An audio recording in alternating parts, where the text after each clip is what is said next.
The mass incarceration of low-level drug users is incentivized by a conspiracy between politicians, legislators, the private prisons, and all of the other predatory contractors making money off this. So the media puts out these headlines saying prisons are for murderers, rapists, pedophiles, drug traffickers like Pablo Escobar. And on the other side, they say how easy prison is to keep the public hating on prisoners. But the average arrest was a black kid or a Mexican kid with a bit of weed getting a 2 to 5 year sentence from what I saw. And so, did you meet kids in prison where you're looking at? When I say kids, yeah, I'm that saying was the average arrest. Yeah, yeah. So, were you like, why are you in? Prisons are full of these people. Almost 1 million arrests a year for weed possession in America at the height of the war on drugs. Let me ask you, having experienced different levels, what would you suggest? What would you? Because in UK, you guys are all like 125 per 100,000, right? And it's different. We're the highest incarceration rate in Europe because the same political private prison influences are corrupting our system here. They tried to open the biggest kids' prison in the Western world in this country last year. The prison was going to get $100,000 plus per year of taxpayers' money per kid. They estimate half of young people experiment with drugs. They can fill it up with young kids on drugs all day long. It went to House of Lords, and Lords said, is this something we're going to be proud of? And they shut it down. They shut it down. But the politicians and the corporations are still trying to get it pushed through. So there's a battle there, right? One is somebody's watching this, they're saying, "Oh my gosh, but you gave ecstasy to people. You're a drug dealer. You have a lot of kids that you taught them a lot of bad habits. And you hurt some families. That's what you did." Okay, fine. And then there are those people that will say, "Yeah, but let's just say a guy that's doing weed, should he be going to prison? It's not fair for him to go to prison." But we got to keep the drug dealers off the street. The balance of it. How do you balance that up for somebody that's seen this yourself? I write about the war on drugs. People like Pablo Escobar, Cali Cartel, American Made, things like that. So I've researched this thoroughly. You've raised a few separate points there. I take full responsibility for what I did.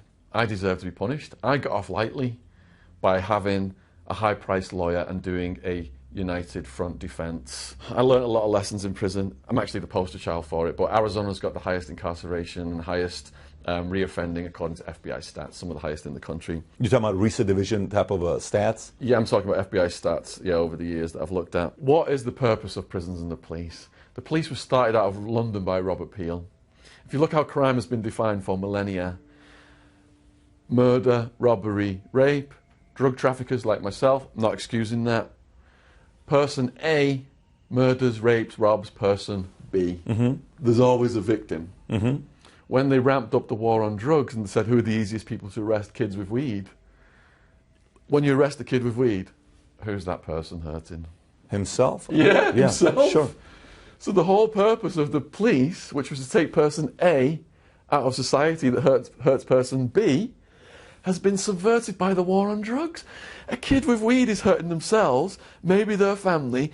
That's a cry for help. That kid needs mentorship. That kid may need some mental health counselling. That kid needs encouragement in life. And what do we do with them?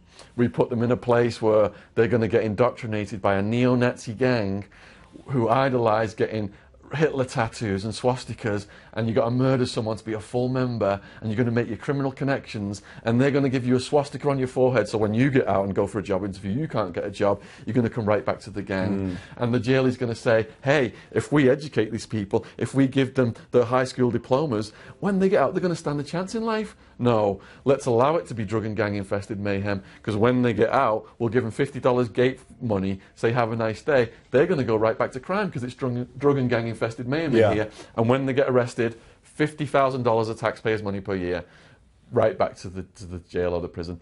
I think it's up to 70,000 now. I'm just quoting figures from when I got arrested. It's a racket on the taxpayers. It's a shakedown. I see that. So the percentage that I saw is after 1 year, 56% of prisoners make it back in.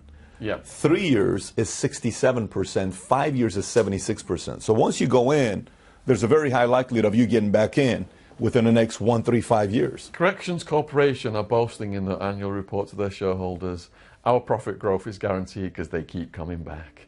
They're not correcting people, they're breaking them. So Sean, let me ask you, two people, if you're speaking to somebody right now, a kid who's 22 years old, messing around with stuff, selling weed, selling coke, selling ecstasy, selling whatever it is he's selling on the streets, what do you tell someone like that? Because when you're in it, sometimes, I remember when I was coming up, I was doing my own version of things, and you almost feel like you're not infamous, untouchable. Like I can get away, I can outsmart the system, right? Yeah. What would you say to somebody that's in that moment saying, you know, I'm going to be able to get away. He got caught, but I'm not going to get caught. I felt like I was above the law, and the drugs was telling me that we were joking, that we were above the law, we're living in a movie. Drugs scrambles your decision-making processes. You're not thinking normally. I surrounded myself with equally crazy people, reinforcing each other's insane behaviour. I would say to those kids that these prisons and these politicians, the contracts in the tens of billions, they want you out doing drugs. They look at you as suckers to arrest because they know they're going to get you eventually and make money off your back. Now, what I didn't understand is the road of drug use is very long. The pleasure's extremely high in the beginning and the pain is low. You don't see what's coming at you down that road when you're a young person because the pleasure's so high. You're always chasing that early high, but you never get it back. So you mix your drugs up or you move on to harder drugs over time. In the background, the pain is slowly rising. And when it crosses, if you're addicted, you can't stop. I only learnt this in the jail. It made me ashamed of putting people on that road. And I knew I couldn't change my past, so my main thing is now is telling school kids my story so they won't do what I did. But in the jail, I saw the horror of what drug use led to. 90% shooting up heroin, crystal meth, 2/3 hepatitis C, 90% yellow jaundice skin, teeth rotting out. And I thought to myself, I put people on that road, you know, I should be ashamed. Now, to treat all those guys with hepatitis C, interferon, 30,000 a year, would bankrupt the system. So they say to them, you know, you're not getting the treatment. Some sue in court, they got money or they got legal skills, and it takes years just to get the treatment. And by then the liver, it might have advanced and they can't even be saved anyway. Some of them would win the treatment after this big court battle, and the final hurdle was, right, congratulations, you've won your treatment. Treatment doesn't work unless you stop the drugs. Now you've got to stop the drugs. And some of those guys were so addicted, they would keep doing the drugs and choose to die rather than save their own lives. That is the power of addiction. So my point here is, young people, think about what's going to come at you down that road. I was given a front row seat, and it's an absolute horror show. Now, if you've got an addictive personality like me, there's nothing wrong with channeling that energy into positive addictions. So I put it, you know, I do karate, I do body combat, yoga and meditation really got my anxiety down, saved my sanity in the prison. Interesting. Yeah, yeah. When's the last time you touched drugs? I didn't touch drugs since I got arrested.